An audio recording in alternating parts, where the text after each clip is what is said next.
Bienvenidos a cada uno de ustedes, buenos días. Hoy día vamos a continuar con la lectura del Evangelio según San Marcos. Como vimos en la clase anterior, arrancamos el capítulo 6. Y en el capítulo 6 lo que hemos visto es la visita de Jesús a su ciudad natal, por así decirlo, a Nazaret, donde él no puede realizar muchos milagros. ¿Por qué? Por culpa de la incredulidad de ese pueblo. Y meditamos un poco acerca de esas verdades. Y luego continúa Marcos contándonos cómo Jesús separa a sus discípulos de dos en dos y los envía para predicar, para hacer sanidades, para expulsar demonios, para anunciar el reino de Dios. Pero hoy Marcos va a ser, como por así decirlo, un paréntesis para contarnos lo que sucedió con Juan el Bautista. Porque nos vamos a enterar que Juan el Bautista está muerto. ¿Por qué está muerto? ¿Qué pasó para que él muriera? Marcos nos lo va a relatar a continuación.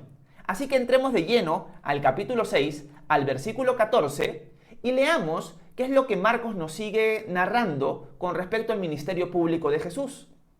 Dice el versículo 14: Como la fama de Jesús había llegado a ser muy notoria, el rey Herodes supo acerca de él y dijo: Juan el Bautista ha resucitado de los muertos, por eso operan en él estos poderes. Algunos decían: es Elías, pero otros más afirmaban: es un profeta o alguno de ellos. Cuando Herodes oyó esto, dijo: este es Juan, al quien yo mandé que le cortaran la cabeza. Ahora ha resucitado de los muertos. Una de las cosas que nos presenta Marcos aquí es que Juan el Bautista ya está muerto. Y la fama de Jesús ha crecido tanto que Herodes piensa que Juan el Bautista ha resucitado. Y la gente tiene, por así decirlo, como superstición o como chisme, que Jesús es Juan el Bautista resucitado. Algunos dicen que es Juan, otros dicen que es uno de los profetas del Antiguo Testamento y otros dicen que es Elías. Todos ellos hablan de que son como reencarnaciones de estos personajes. Jesús es como una reencarnación de ellos. Obviamente, esto nos muestra que lo que el pueblo, que la mayoría de personas entendía de la persona de Jesús, no era clara. Había mucho chisme. No todo el mundo decía que Jesús era el Mesías, que Jesús era el rey de Israel. No todos tenían esa postura. Por ejemplo, Herodes piensa que Juan el Bautista ha resucitado y muchas personas también. Esto es ilógico porque Juan el Bautista fue el que presentó a Jesús en su bautismo, pero ya están dando vueltas los chismes de esa manera. Chismes equivocados, teorías equivocadas, y algunas personas piensan que es Elías. ¿Por qué algunas personas piensan que es Elías resucitado? Porque en el libro de Malaquías, en el capítulo 4, versículo 5, se nos profetiza, se nos anuncia que en un futuro va a volver el profeta Elías. Si nosotros leemos Segunda de Reyes, vamos a ver que Elías fue uno de los hombres en el Antiguo Testamento que no murió. Elías no llegó a morir. Elías fue arrebatado al cielo en un carruaje de fuego. Por lo tanto, se profetiza en Malaquías que Elías va a volver en los tiempos finales. Así que ellos pensaban, este Jesús es el Elías prometido en el Antiguo Testamento. Pero no era verdad. Y Herodes dice: yo creo que Juan el Bautista, que ha resucitado, yo lo mandé decapitar y ahora ha vuelto. Por eso es que en él operan estos poderes maravillosos. Y acá la pregunta que surge es: ¿en qué momento murió Juan? Herodes ya lo mató, ya lo decapitó. ¿Qué pasó? Y vamos a leer a continuación la historia. Marcos va a abrir como un paréntesis para contarnos cómo murió Juan el Bautista. Y acá en la lectura de cómo él muere podemos aprender algunas cositas importantes. Veamos los versículos siguientes. Déjenme ver. Versículo 17 en adelante. O vamos a volver a leer el 16 para entrar mejor en contexto. Dice: cuando Herodes oyó esto, dijo: este es Juan al que yo mandé que le cortaran la cabeza. Ahora ha resucitado de los muertos. Y es que por causa de Herodías, la mujer de su hermano Felipe, que Herodes había tomado por mujer, Herodes mismo había mandado que aprendieran a Juan y lo encadenaran en la cárcel. Juan le había dicho a Herodes: no te es lícito tener a la mujer de tu hermano. Por eso Herodías le guardaba rencor y deseaba matarlo, pero no podía, porque Herodes temía a Juan, pues sabía que era un hombre justo y santo, y aunque lo que Juan le decía lo dejaba confundido, lo escuchaba de buena gana y lo protegía. Acá lo que nos cuenta Marcos es que todo el tema con Juan el Bautista, su encarcelamiento, surge a raíz de que Herodes se mete con la mujer de su hermano. Acá hay algo importante que contar. Cuando nosotros leemos Herodes en este capítulo, no se está refiriendo a Herodes el Grande, quien fue la persona que mandó a matar a los niños en Belén cuando Jesús nace. Si ustedes leen el libro de Mateo, van a ver que Herodes, si no me equivoco es en el capítulo 2, manda a matar a los niños cuando los magos visitan a Jesús en Belén. Ese Herodes, el de Mateo, es Herodes el Grande y era el padre de este Herodes. Ese Herodes ya falleció. Este Herodes es conocido como Herodes Antipas. Herodes Antipas estaba casado con una princesa, pero cuando va a visitar a su hermano Felipe a otra región, se enamora de su esposa. Y su esposa se llamaba Herodías. Así que la seduce y se la roba a su hermano. Y se la trae. Desecha a su esposa anterior, a la princesa, y se casa con Herodías. ¿Qué sucede cuando pasa todo esto? Juan el Bautista obviamente habla con el rey y le dice: no te es lícito tener a la mujer de tu hermano. Y es por eso que Juan termina encarcelado. Herodías quiere matar a Juan, pero Herodes le tiene, por así decir, respeto. Sabe que es un hombre justo, sabe que es un hombre santo, sabe que es un profeta, y por lo tanto, aunque sabe que lo que dice Juan es verdad y aunque lo ofende, Herodes no lo quiere matar. Pero Herodías sí le tiene unas ganas, quiere matarlo como sea. Así que lo que pasa es que Juan el Bautista termina preso por causa de esta situación. Pero si se ponen a pensar, Juan el Bautista termina preso por su valentía. Y acá hay algo que sería el principio de las cosas que quiero compartir con ustedes. Juan el Bautista era claro y directo, no temía a reyes o a gente de alta importancia en decirles la verdad. Una de las cosas que el apóstol Pablo le dice a los efesios es que nosotros, como cristianos, tenemos que declarar, o no declarar, no sería la palabra correcta, sería como anunciar o descubrir las obras de las tinieblas.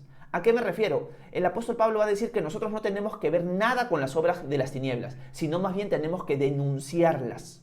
Juan el Bautista sabe de que Herodes está cometiendo un acto que va en contra de la palabra de Dios. Herodes es alguien que conoce la palabra de Dios.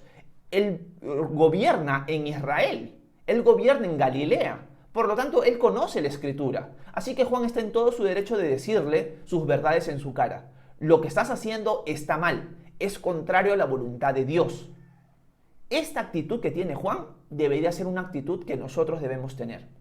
Nosotros, cuando alguien comete algo malo, cuando alguien hace algo contrario a la palabra de Dios, nosotros deberíamos ser los primeros en decir a la persona con respeto y con amor, con mansedumbre, no como si fuéramos superiores, no como si los odiáramos, sino diciendo la verdad con amor.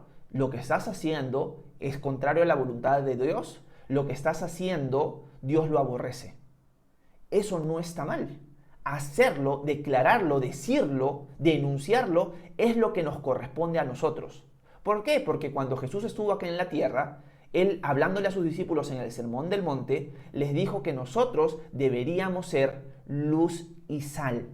Cuando Jesús usa la figura de la sal, es una figura de un insumo que se utilizaba, y es más, hasta ahora se utiliza para preservar la carne.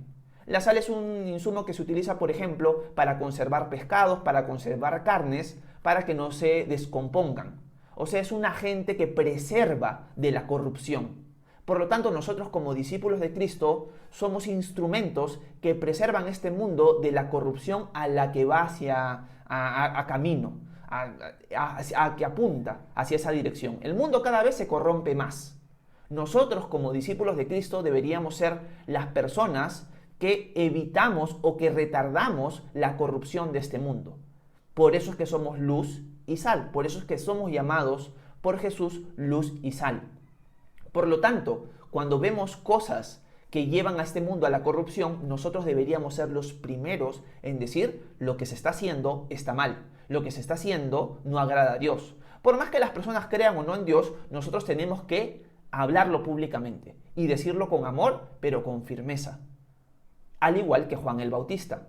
Y acá vendría una pregunta para meditar esta mañana. Realmente, cuando yo veo cosas así en mi trabajo, en mi hogar, en mi barrio, en mi entorno, ¿hablo o simplemente me quedo callado?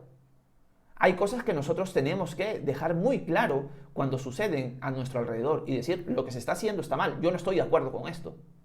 Una de las cosas que conversaba en algún momento con alguien en la iglesia es que yo personalmente dudaría mucho de trabajar en una entidad pública, porque generalmente en las entidades públicas, lamentablemente, hay mucha corrupción. Y lo más probable es que a mí me terminarían votando o terminaría peleándome con alguien en cierto sentido, porque cuando quisieran lograr o cometer un acto de corrupción, yo sería el primero en decir, no, yo no voy a participar de eso, eso está mal.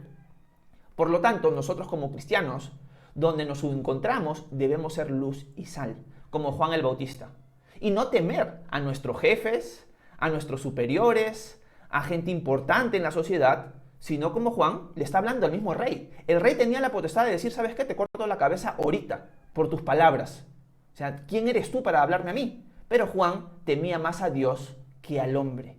Y esa es una lección muy importante para nosotros. Juan es un ejemplo para nosotros en este momento. Nosotros debemos temer más a Dios que al hombre. Nosotros no debemos temer al hombre, sino solo a Dios. Y cuando hay obras tenebrosas, obras que son contrarias a la voluntad de Dios que ocurren a nuestro alrededor, nosotros deberíamos ser los primeros en hablar. Y hablarlo siempre con amor, pero con firmeza. Ese es el ejemplo de Juan. Así que eso es lo primero que vemos. Y por eso Juan terminó preso. Hay consecuencias a veces. Significa que por hablar así, por ser firme y por decir la verdad, pueden suceder cosas en nuestra vida que van a ser perjudiciales para nosotros. En el caso de Juan terminó preso, en nuestro caso puede ser que nos boten del trabajo, puede ser que nuestra familia nos rechace, puede ser que tengamos hasta problemas en nuestra sociedad por ser luz y sal, pero es parte de nuestro llamado. El Señor nunca nos llamó a una vida que no iba a tener problemas y que no iba a tener persecuciones. Generalmente el cristiano hoy en día no pasa nada de eso porque vive en su burbuja, no dice nada, es cristiano en secreto. Pero cuando tú eres un cristiano como Dios quiere, siendo luz y sal, generalmente vas a experimentar persecución, vas a experimentar cierta adversidad, porque este mundo es contrario a las cosas de Dios. Así que esa es una llamada de atención para cada uno de nosotros. ¿Estamos siendo luz y sal o no lo estamos siendo? Así que eso es algo que aprendemos de Juan en ese momento. Bueno, Juan el Bautista ahorita está preso, pero vamos a ver qué sucede para que él termine muerto. Ya Herodías le tiene odio, Juan está preso, Herodes le tiene respeto, pero vamos a ver qué sucede a continuación. Veamos el versículo 21. Marcos nos continúa diciendo, pero llegó la oportunidad. En la fiesta de su cumpleaños, Herodes ofreció una cena a sus príncipes y tribunos y a la gente importante de Galilea. Entonces la hija de Herodías se presentó en la fiesta y bailó, y tanto agradó esto a Herodes y a los que estaban con él a la mesa que el rey le dijo a la muchacha, pídeme lo que quieras y yo te lo daré. Y bajo juramento le dijo, yo te daré todo lo que me pidas, aun si me pides la mitad de mi reino. Ella salió y le preguntó a su madre, ¿qué debo pedirle? Y su madre le respondió, pídele la cabeza de Juan el Bautista. Enseguida ella entró corriendo y le dijo al rey, quiero que me des ahora mismo en un plato la cabeza de Juan el Bautista. Esto entristeció mucho al rey, pero por causa del juramento y de los que estaban con él a la mesa, no quiso desairarla. Enseguida, el rey ordenó a un soldado de la guardia que le trajeran la cabeza de Juan. El soldado fue a la cárcel y lo decapitó. Y llevó su cabeza en un plato, se le entregó a la muchacha y ésta se le entregó a su madre. Cuando los discípulos de Juan supieron esto, fueron a reclamar el cuerpo para darle sepultura. Bueno, vemos cómo termina la vida de Juan el Bautista, lamentablemente. Sucede, nos cuenta Marcos, que hay una fiesta por el cumpleaños de Herodes. Y Herodes está con gente importante reunida ahí, seguro bebiendo y comiendo. Y la hija de Herodías, que la historia nos dice que se llama Salomé, empieza a bailar de una manera lujuriosa delante de los comensales, delante del rey. El rey obviamente se calienta al ver a esta muchacha y le hace una petición, ¿no? Pídeme lo que quieras y yo te lo voy a dar. Aún la mitad de mi reino yo te lo doy, pídemelo. La chica va y le cuenta a Herodías, mamá, mira lo que está diciendo Juan. ¿Y qué le pido? Y ella dice, pídele la cabeza de Juan el Bautista. Obviamente la hija lo que estaba consultando con su madre era qué podía pedir ella a favor de ella. Pero Herodías aprovecha esto por el odio que tenía contra Juan, porque le mostraba constantemente que ella estaba mal, que le dice, pídele la cabeza de Juan. Herodes, cuando escucha esto, se entristece, pero sabe que su palabra vale y sabe que es un ejemplo para los que lo rodean. O sea, si Herodes no cumple su palabra, estaría quedando mal con sus invitados. Así que Herodes asiente y manda a sus soldados a que le corten la cabeza a Juan, la traigan en un plato y se la den a Herodías. Y de esta manera, Juan el Bautista muere por causa de ser luz y sal.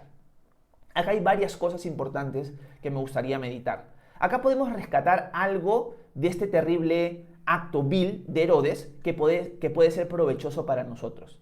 Herodes, aunque lamentablemente debió haber dicho no a la petición de Salomé, él cumple su palabra. Para Herodes su palabra es importantísima. Su palabra vale, su palabra tiene un peso. De la misma manera, nosotros como cristianos, nosotros como discípulos de Jesús, deberíamos entender que nuestra palabra tiene un valor y que nuestra palabra debería ser honrada. ¿En qué sentido? Que nuestro sí siempre sea sí y que nuestro no sea siempre no. Jesús lo dejó claro en el Sermón del Monte, que tu sí sea sí, que tu no sea no. Tu palabra debe valer. Cuando tú le prometes algo a alguien, cuando tú quedas con alguien, haces un trato con alguien, la otra persona debe saber que tú, por ser discípulo de Jesús, eres confiable, que tu palabra tiene un valor. No es que dices sí a algo y no lo cumples. No es que dices no a algo y no lo cumples. No es que es cambiante tus decisiones. Tu sí es sí, tu no es no en todo momento. Esa actitud debería ser la actitud constante de todo discípulo de Jesús.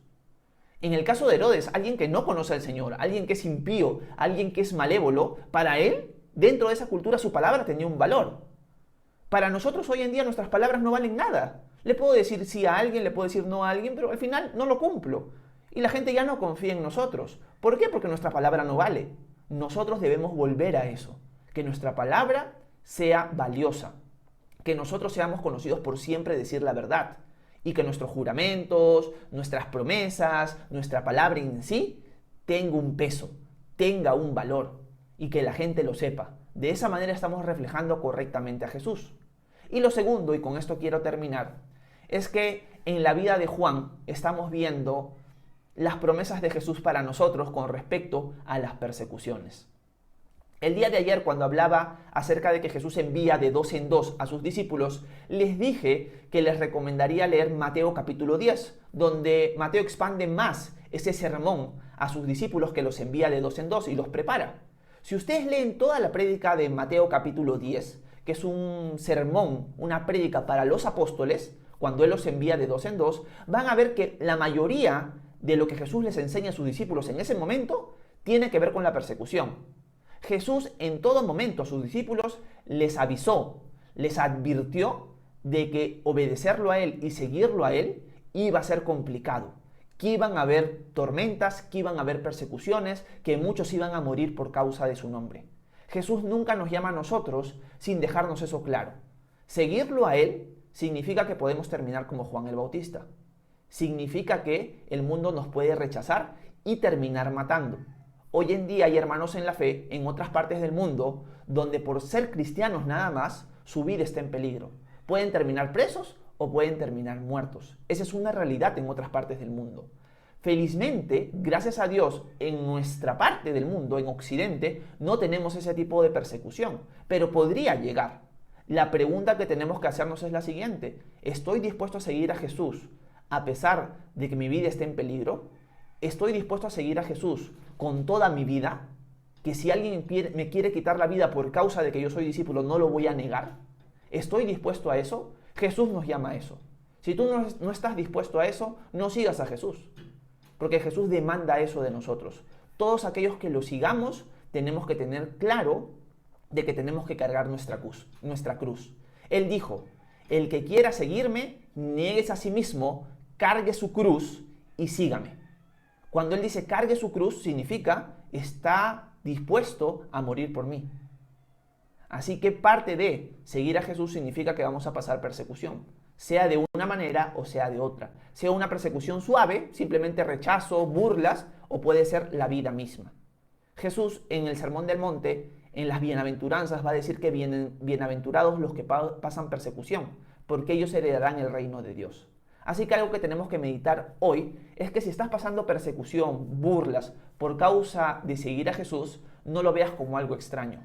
Es algo que es parte de nuestro seguimiento de Jesús, es parte de nuestra obediencia. Por ser luz y sal, el mundo nos va a rechazar. Así que si estás pasando por eso esta mañana, si estás pasando por eso en estos días, no te sientas solo, no te sientas sola. Todos pasamos de una u otra manera persecuciones, algunos más que otros, pero sigue adelante, sigue siendo luz y sal. No es algo ajeno a tu fe, no es algo ajeno a seguir al Señor el que el mundo nos rechace. Así que yo te animo a que cobres ánimo, que entiendas que es una promesa de Dios, aunque es difícil, pero que seas esa luz y sal que fue Juan el Bautista. Anímate a hablar las cosas cuando están mal, a decirlas, y que tu palabra valga en todo momento. Que tu palabra sea una palabra confiable, que la gente confíe en ti y que sepa que puede confiar en ti porque tú estás siguiendo al Dios verdadero, porque tú estás siguiendo a Jesús, Él es tu Señor y tu fe en Él te ha cambiado y tú lo estás reflejando a Él de una manera correcta.